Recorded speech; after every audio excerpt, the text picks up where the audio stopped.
Oi, gente, sejam bem-vindos a mais um Que Diabo é Isso, Freud. Eu sou a Lília. E eu sou o Ítalo. Hoje a gente vai falar um pouco sobre o inconsciente, né? O que a gente entende, trazer um pouco da nossa experiência, né, com esse sistema que a gente chama de inconsciente. Então, se a gente for pensar em uma definição para o inconsciente, a gente poderia dizer que ele se trata de um reservatório pulsional, né, que contém representantes pulsionais que buscam a satisfação, né? Por que eles buscam essa satisfação? Porque se tratam de desejos que que não foram, né, admitidos na consciência e são recalcados, né? Vamos dizer assim. E aí, esses desejos que não são admitidos na consciência, eles passam por um processo de desligamento, né? Uma parte da representação que é ligada à coisa em si, né? A ideia em si, ela é separada da representação de palavra, né? Quando passa por esse processo de recalque. E aí elas acabam tendo que se ligar de uma outra forma, né? Em outras ideias, né? As cargas dessas ideias, elas também acabam se ligando a ideias diferentes ou semelhantes, né? E aí a gente vai ter novos processos de simbolização, né? Que vão ser baseados no que a gente chama de condensação e deslocamento, né?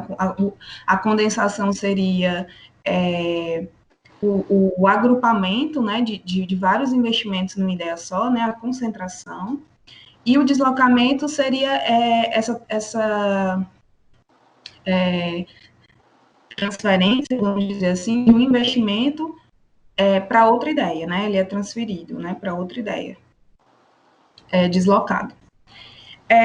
Então, o que é importante a gente pensar sobre o inconsciente, por exemplo, é que esses representantes inconscientes, nessas representações inconscientes, elas não cessam, né? Elas dizem da nossa separação, né, enquanto sujeito, da nossa divisão, da nossa subjetividade, daquilo que a gente poderia dizer do que é inconsciente para nós, do que é consciente. E é também importante a gente pensar que, por não cessar, isso está sempre se repetindo, né? Sempre querendo vir à tona, está sempre retornando, né? O que a gente também vai chamar de retorno do recalcado, o que ilustra para a gente que o inconsciente ele tem uma ligação com a repetição, né? E, por exemplo, quando a gente faz análise, quem já faz análise, né, há um tempo, eu, por exemplo, muitas vezes me vi falando, eu estou sempre falando comigo mesma, né? Às vezes também falando para analista. Estou sempre falando disso, estou sempre falando da mesma coisa, estou sempre repetindo isso, parece que não muda. Então, isso ilustra para a gente essa repetição do inconsciente, que está sempre querendo vir, está sempre querendo vir à tona, né? Apontar para a gente alguma coisa que a gente não quer ver ou ignora, né? Isso. Eu acho, assim, que uma das questões interessantes sobre o inconsciente é pensar, né, inicialmente, que a gente não está bem, assim, no centro da nossa vontade, digamos assim, né? Eu acho que esse é das coisas importantes que a gente pode pensar em relação ao inconsciente, é entender, né? Tem uma frase que eu tenho escutado muito esses últimos dias nos grupos de estudo e tudo, que fala que o homem não é senhor em sua própria casa. E eu acho que isso, né, associado a outras questões culturais que aconteceram, promove esse descentramento, né, do sujeito, né, que diz, olha, opa, não é bem assim, né, a gente não está tão consciente assim das nossas coisas e tudo mais. E aí tem outros elementos que a gente pode pensar na nossa cultura que fazem uma semelhança com isso, né? Uma das coisas foi quando o homem descobriu, por exemplo, que a Terra não era o centro do universo, né? Mas que era o Sol, no caso, né? E não a Terra. E aí promove também esse descentramento, e a gente poderia pensar em uma analogia nesse sentido, né? De entender que nós não estamos, assim, no controle das coisas. Então é uma analogia que eu consigo pensar muito clara.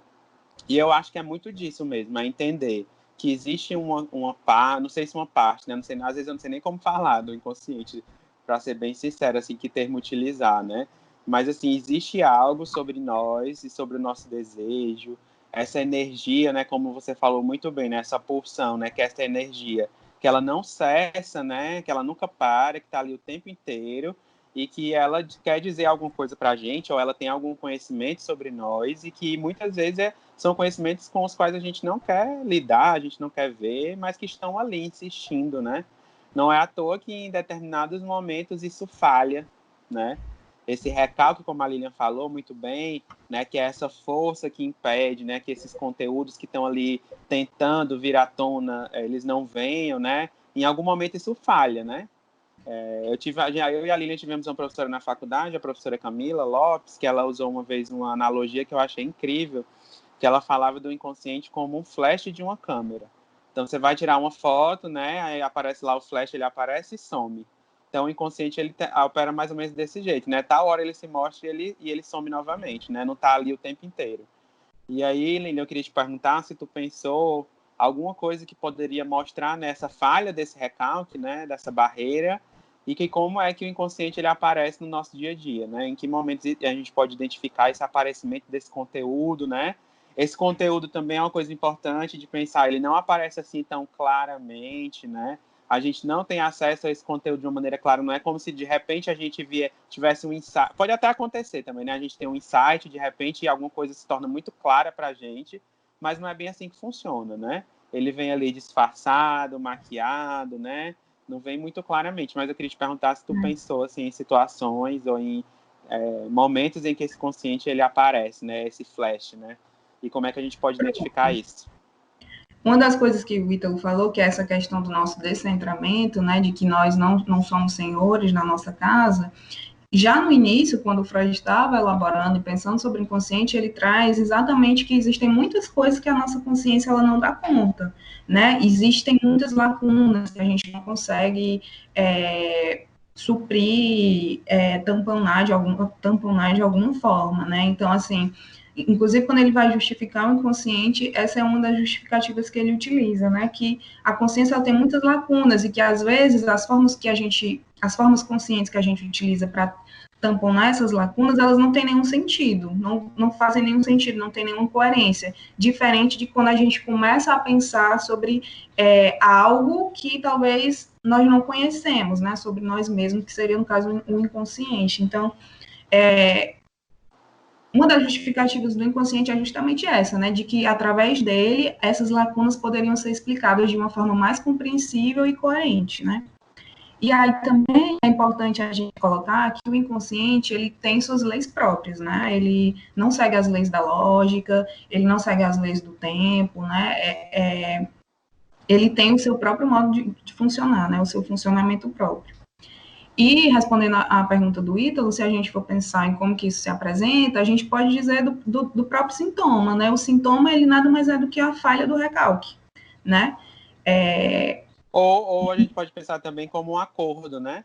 Assim, existe aquela energia que quer vir à tona, e aí aquele nosso senso, né, do que é certo e do que é errado, do que a gente pode ou não pode saber, né? Eles fazem ali um acordo e dizem, pois vamos mostrar isso, mas não de uma maneira tão clara assim, né? E aí eles transformam isso no sintoma, né? Um compromisso, né? Isso. Então, assim, é isso. A gente também pode pensar nos nossos atos falhos, né? Que são manifestações, são formações do inconsciente. Esse é um clássico, né, Lili?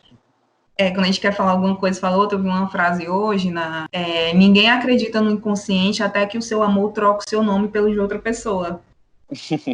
E é muito isso, né? Assim, às vezes o inconsciente ele se manifesta nessas sutilezas, vai pegar exatamente nisso que a pessoa acha que ela não quis dizer, mas saiu, né? Falou de alguma forma. Eu acho o ato falho um exemplo muito bom, porque assim eu acho, não sei se tu pegou algum exemplo do xiste também, mas eu gosto do ato falho porque eu acho o ato falho algo que é muito corriqueiro, né? Não tem como ninguém...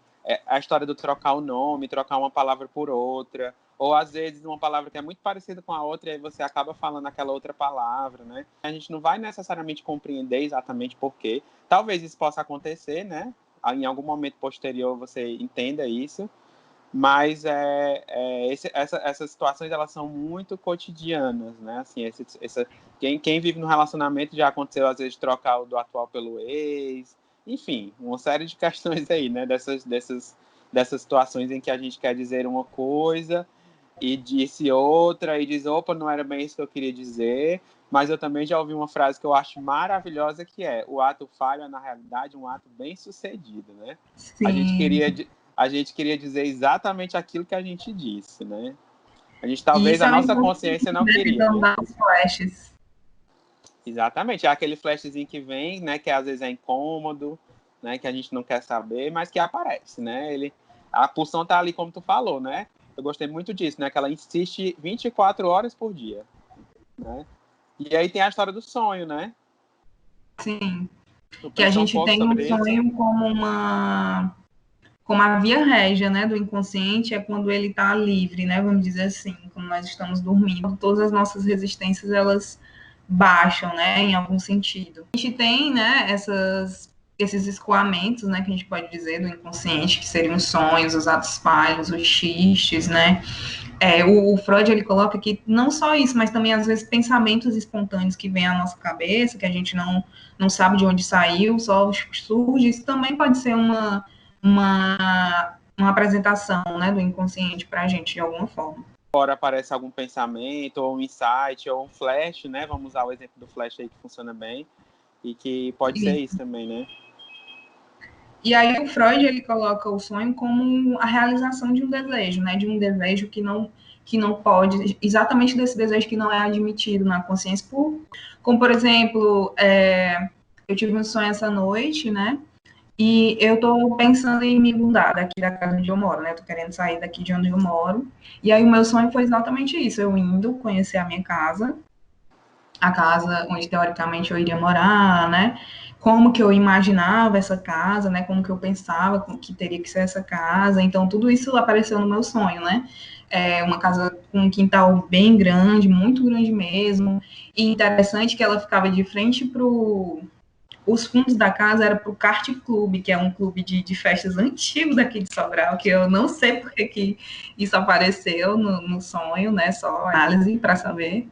Então, assim, tem essas. Isso poderia ser, por exemplo, um exemplo de condensação, né? As pessoas que estavam comigo, tinha pessoas que eu conhecia, tinha pessoas que eu não conhecia, e aí o kart ele ficava num lugar que, na verdade, é onde aqui em Sobral é o Palmeiras, entende? Então, assim, são várias ideias condensadas, né, de alguma forma, algumas deslocadas, que vão dificultando essa compreensão total e mais completa, né, justamente porque é inconsciente. Aquela pessoa chata que você não quer saber, você não quer falar, você não E ela quer fica ver, e insistindo. ela insiste a vida inteira. E o pior de tudo é porque ele está dentro de você e ele vai insistir a vida inteira. Enquanto houver vida, vai ter consciente ali insistindo. E é importante a gente colocar também que essa pulsão, né? Porque uma descoberta do Freud é justamente isso, que o inconsciente ele também comportava desejo, né?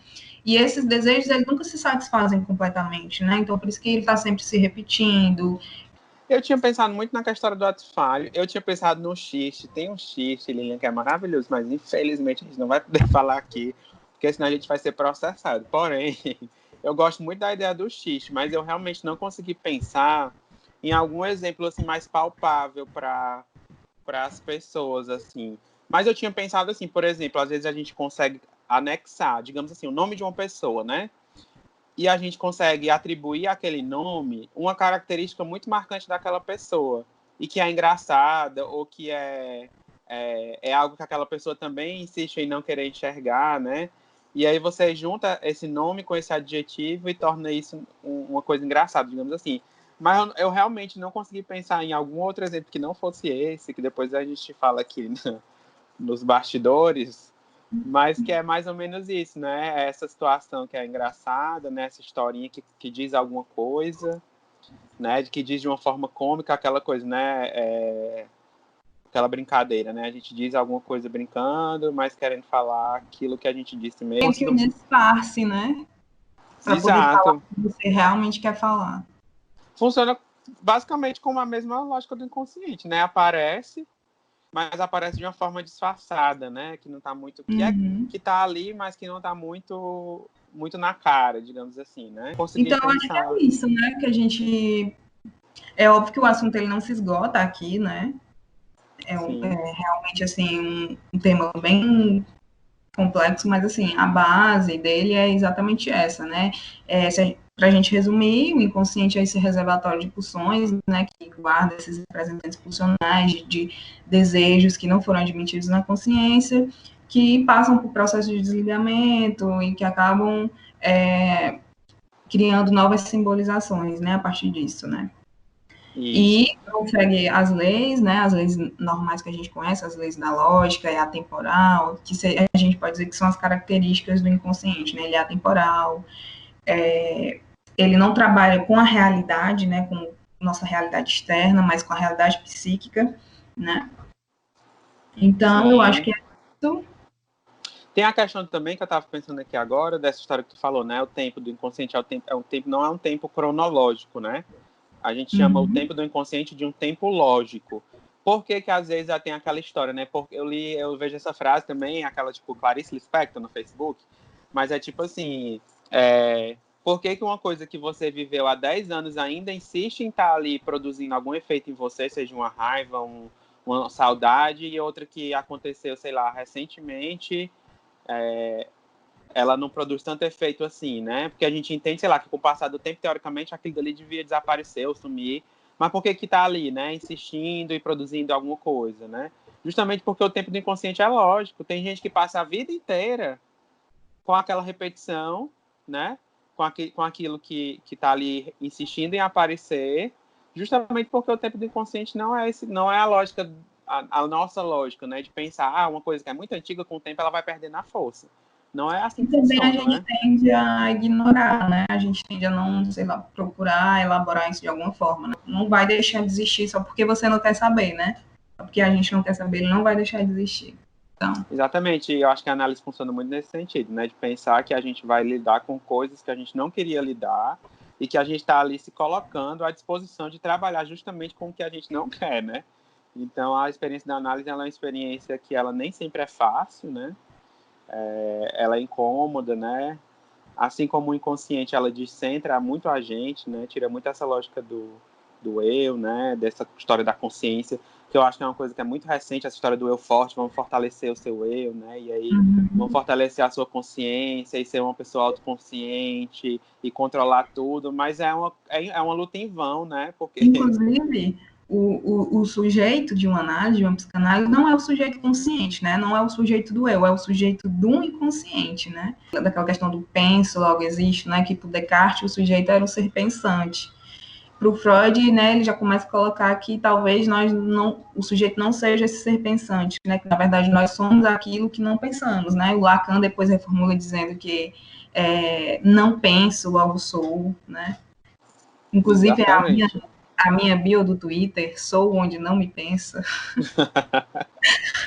Bom, gente, é isso por enquanto. A gente vai começar a postar